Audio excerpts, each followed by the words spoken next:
다윗과 골리앗, 이 세상 사람들 중에 모르는 사람이 거의 없을 겁니다. 역사 이래 가장 위대하고 알려진 전투 중에 하나, 다윗과 골리앗의 싸움이기도 합니다. 골리앗 그러면 우리의 삶 속에서 내가 넘어설 수 없는 문제, 내가 해결할 수 없는 정말 엄청난 고난, 이런 것들을 우리는 골리앗을 만났다, 이렇게 이야기를 하는데, 이 전쟁의 결과는 상상할 수 없는 결과였어요. 전혀 이길 수 없는 그 승률이 없었던 다윗의 싱거운 승리로 끝나버렸습니다. 읽은 그 본문에서 우리가 아주 그냥 읽으면 막 스펙타클한 이런 것들이 우리에게 느껴진단 말이지요. 먼저 골리앗을 한번 생각해 볼까요? 키가 2m 70에서 3m 15 사이의 어마어마한 거인입니다. 혹시 여러분 2m 70짜리를 보셨나요? 저는 예전에 김영현이라고 하는 옛날에 씨름 선수가 있었어요. 그 친구가 한 2m 한 20 정도 되잖아요. 무섭더라고요. 오산 시내에서 전철역에서부터 저 그 앞쪽으로 나오는데, 저 멀리, 제가 그때는 눈이 좋을 때인데 한 500m 600m 앞에서 저게 뭐지 함께 가다 저기 뭐지 이랬어요. 왜냐하면 사람들 위에 사람들이 다 이게 허리 밑에 있더라고요. 근데 이 바짝 오니까 이 안에서 갑자기 막 덜컥 무서운 생각이 들더라고요. 2m 20인데. 그런데 여러분 3m에 가까운 거인입니다. 투구목에만 한 50kg짜리를 썼어요. 얼마나 몸집이 좋고 힘이 장사겠습니까? 갑옷을 입었고 뭐 그의 창은 배틀체 같아서요. 이걸 그 사람이 들고 다니는 방패를 두 사람이 들고 낑낑대를 정도 되니까 여러분 얼마나 큰 거인이겠습니까? 완전 무장했어요. 그리고 이제 앞쪽에서 보게 되면 사울 왕과 다윗이 대화하는 장면에서, 이 다윗은 전장터를 누빈 용사이고 너는 소년인데 어떻게 네가 나가서 싸우겠다고 하느냐. 우리는 지금 40일 동안 저 인간 저 골리앗이 나와서 싸우자. 니네가 하나님의 군대라며. 그러니까 우리 한번 1대1로 맞짱 뜨자. 그래서 내가 이기면 니네 나라 나한테 주고, 니네가 이기면 이 나라 니네가 가져. 한번 싸우자. 그런데 아무도 나가지 못하고 벌벌벌벌 떨고 있을 때 다윗이, 저 할례 받지 못한 인간이 어떻게 하나님의 군대를 모욕하냐고, 내가 나가서 지기핀다고 이렇게 이야기를 했어요. 그때 먼저 군대에 나가 있었던 다윗의 큰 형이 있습니다. 그 큰 형이, 너 상금에 눈이 멀어서 그러지, 야 이놈아 하면서 굉장히 다윗에게 책망을 합니다. 여러분, 우리가 신앙적인 행동을 할 때 가족들이 도움을 줘야 되는데 가족들이 태클을 먼저 걸 수 있어요. 가까이 있는 사람들 우리에게 태클을 걸어요. 그걸 여러분 우리가 이길 줄을 알아야 돼요. 믿음으로 이길 줄을 알아야 되는데, 그래 나는 할 수 없어 내 꼬라지 이러고 이제 뭉겨버리거든요. 그런데 이제 자꾸 다윗이 아니라고 그러면서 계속해서 얘기를 하니까 사울 왕의 귀에도 들렸어요.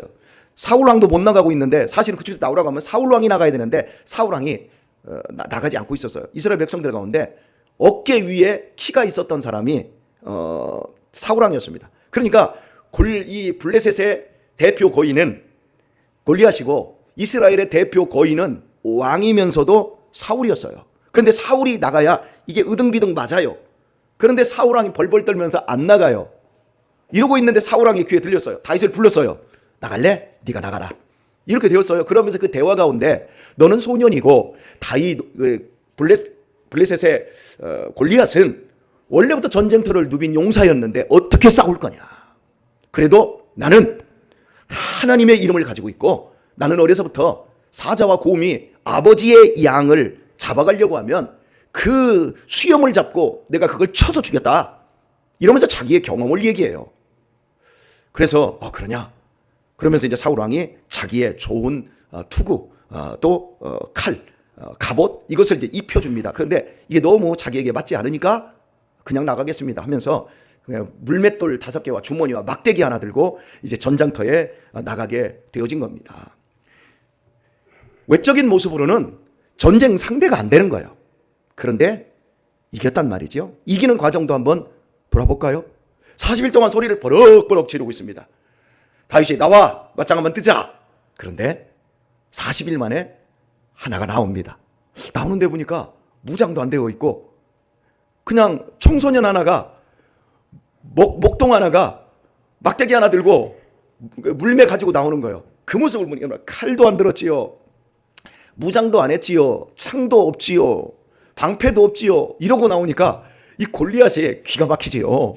골리앗은 전쟁터를 누볐던 사람 아니겠습니까? 그러니까 골리앗의 눈에 보기에는 이거 기가 막힌 거예요. 그래서 이제 골리앗이 막 소리를 지르면서 네가 나를 개로 하느냐? 내가 너를 죽여서 오늘 들짐승과 날짐승에 밥으로 다 주워버리겠다. 이렇게 악다구니를 한단 말이죠. 근데 여기서 다윗이 그걸 받아쳐요. 너는 칼과 창과 단창으로 내게 나아오거니와 나는 네가 저주하는 이스라엘 하나님의 군대의 이름으로 네게 가노라. 그러면서 하나님께서 오늘 너를 다 죽이고 블레셋의 그 모든 시체를 다 짐승 밥으로 다 주게 될 것이다. 이러면서 자기의 무기가 하나님의 이름이라고 하는 사실을 여기서 이야기를 해요. 그리고 나서 물매를 가지고 돌멩이를 5개를 가졌는데 물매를 놓고 막 돌려서 딱 던졌는데 골리앗의 이마에 박혔다고 얘기해요. 이마에 맞아서 쓰러진 게 아니라 이마에 박혀버렸다. 이건 완전히 총알이었던 거예요. 그런데 여기에서 우리가 좀 궁금한 것, 의문점이 하나가 뭐냐면 이 골리앗은 노투구를 썼어요. 노투구를 썼으면 아무리 강한 돌이라도 화강암이나 현무암이라도 노선 뜰 수가 없어요. 그런데 여기 이마에 박혔어요. 저는 그것 때문에 굉장히 고민을 했어요. 저는 굉장히 성경을 사실적으로 고민하고 연구하고 그래서 그 설교를 제가 하는 사람인데요. 제가 지금 엘라 골짜기예요. 엘라 골짜기인데 엘라 골짜기는 이 골짜기가 그냥 이렇게 협곡이 아니라 1600m가 되어지는 게 굉장히 큰 지역이에요. 그런데 40일 동안 계속해서 이 골리앗이 나와서 소리를 지르다 보니까 지금 양쪽 골짜기 끝에서 좀 더 높은 지점에서 서로 이렇게 항호를 벌이고 있는데 골리앗이 지금 이스라엘 문턱까지 가 있는 거예요. 가 있는데 나오지를 못하니까 다윗이 내려오고 있는 거예요. 그 골짜기 위에서 내려오고 있고 골리앗은 밑에 있는 거예요. 그리고 이제 골리앗이 이제 먼저 움직이는데 여러분 왜 이마에 돌멩이가 박힐 수 있을까? 투구를 썼는데 이걸 제가 이제 풀면서 본문을 보니까 원문에 보니까 골리앗이 다윗을 향하여 올라오고 있어요. 여러분 올라올 때는 언덕입니다. 언덕이게 되면 몸이 뒤로 기울어져요. 그리고 골리앗 편에서는 싸움이라고 하는 그 장소는요. 위에서 아래로 싸울 수 있도록 산성이라든지 높은 지점에 올라가요. 이게 싸움의 전형이에요. 그런데 골리앗은 전장터에서 뼈가 굵은 사람이었는데 다윗이 나오자 이건 싸움 상대가 안 돼. 전 애야. 그러니까 예전 같으면 긴장을 하고 골리앗도 긴장을 하고 자기의 창과 칼을 쥘 텐데 앞에다가 자기를 방어하는 사람을 하나를 두 사람을 두고 이렇게 뒤에 이게 숨어 있어요. 그러면서 이제 그게 올라가는데 저놈이 뭘 할까 생각을 하는 거예요. 그리고 보통 자기를 보면 사람들이 주눅이 들잖아요. 그리고 못 움직이고 그리고 먼저 간을 좀씩 봐야 되는데 다윗은 그렇게 하지 않았어요. 그냥 보자마자 물맷도 돌려서 그냥 달려들면서 그냥 돌멩이를 날린단 말이에요. 그러니까 골리앗은 방심했고 아무런 준비가 안 되어 있는데 결정적으로 성경에 그건 나오지는 않지만 올라가는 데는 여러분 투구를 쓰면 군대에서 여러분 이 투구를 이렇게 쓰잖아요. 쓰면 턱끈을 이렇게 조여서 매야 돼요. 그런데 올라가고 할 때 이게 벗어집니다. 그러니까 50kg나 되는 노투구를 이렇게 썼으니 그리고 골리앗이 저 앞에서 지금 달려 내려오고 있는데 봐야 될 거 아니에요. 이렇게 보는 사이에 0.5초 사이에 이게 저는 투구가 요만큼 벌어졌다고 생각해요. 뒤로 살짝. 그 사이에 물맷돌이 들어가서 미사일처럼 머리에 박혀버린 거예요. 이것은 제 해석입니다만은 그럴듯하지요. 저는 왜 이 해석을 하냐면 골리앗이 40일 동안 이스라엘 백성들을 향하여 엄포를 놓고 그들을 저주하고 욕했어요. 그런데 골리앗을 쓰러뜨리는 데는 1초도 걸리지 않았어요. 다윗이 고백합니다. 전쟁은 칼과 창으로 하는 것이 아니라 전쟁은 여호와께 속한 것이다. 이 고백을 해요. 자, 여러분, 저는 이 다윗의 이 되어진 오늘 17장 이 부분을 여러분과 함께 지금 생각을 하고 있습니다. 그런데 우리가 오늘 여기에서 생각해야 될 것은 이스라엘 백성들이 이스라엘 군대가 지금까지 누구의 저주 아래서 벌벌 떨고 있었냐면 골리앗의 저주 아래 벌벌 떨고 있었어요. 골리앗의 크기에 압도당했어요. 골리앗의 목소리에 골리앗이 엄포를 놓는 그 저주에 이스라엘이 그냥 사시나무처럼 떨면서 40일 동안 아무것도 하지 못하고 있었어요. 골리앗의 모습이 맞아요. 그들이 보는 대로 골리앗은 어마어마한 장사이고 엄청난 크기의 거인이에요. 그는 싸움의 명수예요. 이스라엘이 떨만해요. 그런데 다윗은 전장터에 아버지 심부름으로 그 가루 고운의 바 그리고 떡 10개를 가지고 그리고 천부장에게 줄 치즈를 가지고 아버지의 심부름을 왔다가 그날 골리앗이 소리 지르는 걸 들었어요. 그리고 골리앗을 봤어요. 보자마자 다윗은 떤 것이 아니라 저런 할례받지 못한 인간이 어떻게 살아계신 하나님의 군대를 모욕할 수 있느냐 이렇게 말했어요. 이스라엘 백성들 사울 왕을 비롯하여 하나님의 백성들은 모두 골리앗의 저주에 다 쇠뇌당하고 있었지만 단 한 사람 다윗은 골리앗보다 하나님이 크다라는 거에 집중했어요.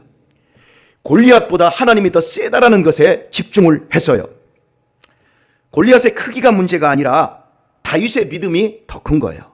그런데 다른 이스라엘 백성들은 골리앗의 크기보다 그들이 바라보는 하나님을 향한 믿음이 더 작았던 거예요. 골리앗이 주변을 압도하지만 그 잠깐 거기 엘라 골짜기를 압도하지만 하나님은 온 세상을 압도하는 분이시라는 사실을 다윗은 알고 있었던 거예요. 믿음의 크기, 생각의 차이, 그것이 오늘 사무엘상 17장의 다윗과 골리앗의 싸움의 승리를 만들어냈던 겁니다. 하나님께 집중하는 다윗은 싸워야 될 대상이 분명했습니다. 그래서 형이 너 여기 지금 놀러 왔니? 그러면서 골리앗을 자기가 물리친다고 하니까 막 욕을 해요. 그래도 형하고 안 싸웠어요. 자기가 싸워야 될 대상은 골리앗이라는 사실을 분명히 알고 있었어요. 그리고 다윗의 모습 속에서 우리가 오늘 정말 배워야 될 것이 뭐냐면 사울 왕이 다윗에게 입혀준 갑옷, 들려줬던 칼, 그리고 방패, 투구 이런 모든 것은요 이스라엘 진영 안에서 가장 제일 좋은 거예요. 다른 말로 얘기합시다. 다윗이 들었던 칼은 명검이에요. 그리고 다윗에게 입혀준 옷은 명품 갑옷이에요. 왜? 왕이 가지고 있는 거니까. 명검의 명품, 뭐 투구니 뭐니 다 그래요. 그런데 다윗은 그것을 벗어버려요. 이게 나한테 맞지 않습니다. 벗고 자기 옷을 입고 자기 도구를 가지고 나가게 되어져요. 여러분, 믿음의 삶은 거추장스러운 것을 벗어버리는 거예요. 멋있는 무기가 필요한 것이 아니라 나에게 딱 맞는 무기가 필요한 거예요. 그래서 그걸 다 벗어 던지는 거예요. 많은 사람들이, 그리스도인들이 내 것이 아닌데 나한테 필요하지 않은데 그것을 움켜쥐기를 원해요.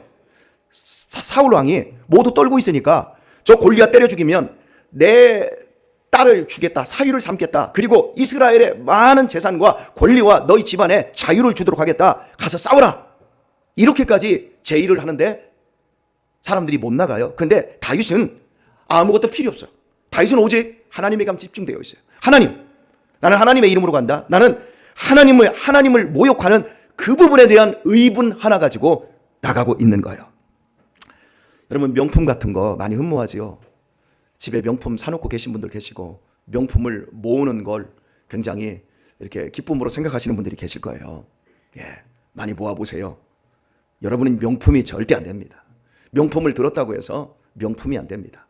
유럽의 부자들과 우리나라의 부자들의 차이가 뭔 줄 아세요? 유럽의 부자들은 자식을 돈으로 절대 가르치지 않습니다. 우리나라의 부자들은 자식을 돈으로 가르칩니다.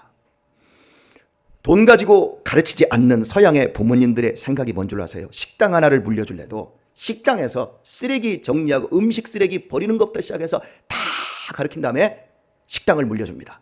그러면 얘가 그 식당 돌아가는 걸 알기 때문에 그 식당을 물려줘도 그 식당을 운영을 잘하고 딴짓을 안 해요. 그런데 우리나라 부모들은 공부해. 나중에 내가 식당 같은 거 내가 저 물려주더라도 너는 공부해. 딱 들어가면 아무것도 몰라요. 그리고 이제 그때부터는 말아먹기 시작하는 거예요.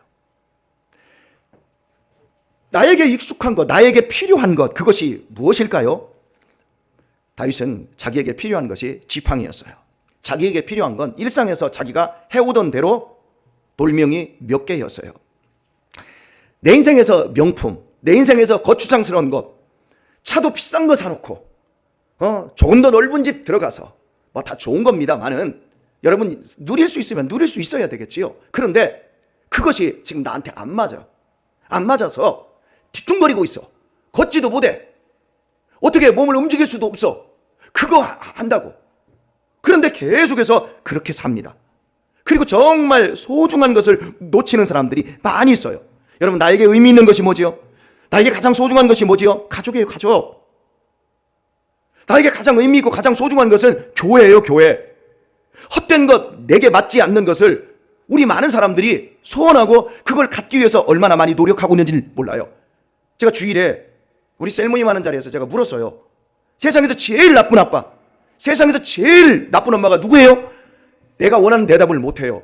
왜요? 생각을 잘 못하니까. 그래서 제가 얘기를 했어요. 세상에서 제일 나쁜 엄마, 제일 나쁜 아빠는 바쁜 아빠, 바쁜 엄마다. 바쁘다는 핑계로 자식들에게 돈으로 키우고 시간 다 돈으로 다 떼어버리고, 그리고 그냥 자식에게 주어야 될 사랑, 애착, 대상관계 이런 부분들에 실패하게 해서 자식들의 영혼과 정신 상태를 모두 썩게 만들고 뭉그러뜨리는 사람들, 그 사람들이 정말 나쁜 엄마 아빠다.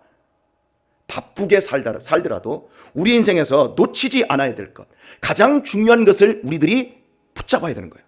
그런데 이 시대의 부모들은 바쁘다라는 핑계로 나쁜 엄마가 되어 있고 나쁜 아빠가 되어 있어요. 근데 자기가 나쁜 아빠인지 나쁜 엄마인지조차도 몰라요. 그리고 나중에 자식들이 잘못되면 아이고 아니요, 그게 다 부모에게서 비롯되어지는 거예요. 오늘 우리의 삶 속에서 부모의 엄중함도 필요하고 명품을 추구하는 것, 우리 자녀들이 막 명품에 빠지고 우리 아이들도 걸핏하면 제가 그랬잖아요. 공룡과 같이 되어진 SNS, 이걸 이길 자가 없다고.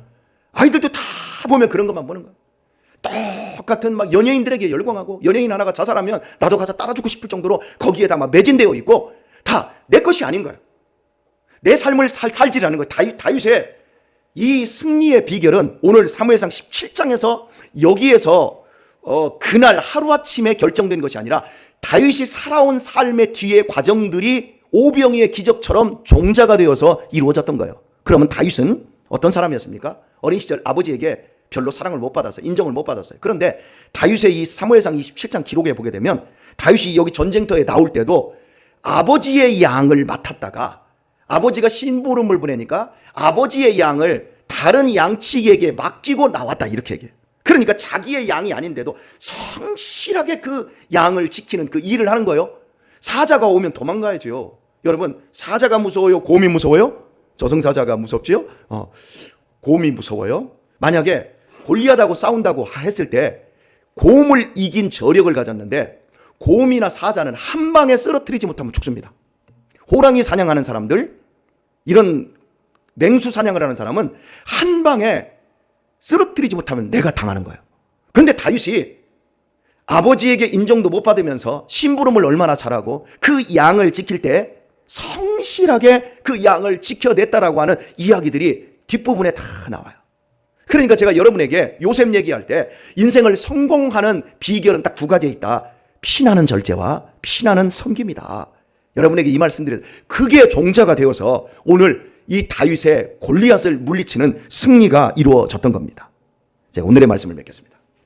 여러분, 우리에게 가장 의미 있고 나에게 딱 맞는 것이 무엇 같아요? 내 인생에서 가장 정말 나를 복되게 하는 것이 뭔가 같아요? 예배예요, 예배. 예배는 돈으로 계산이 안 돼요. 권유민, 예배는 돈으로 계산이 안 돼요. 그런데 많은 사람들이 예배를 무시해요.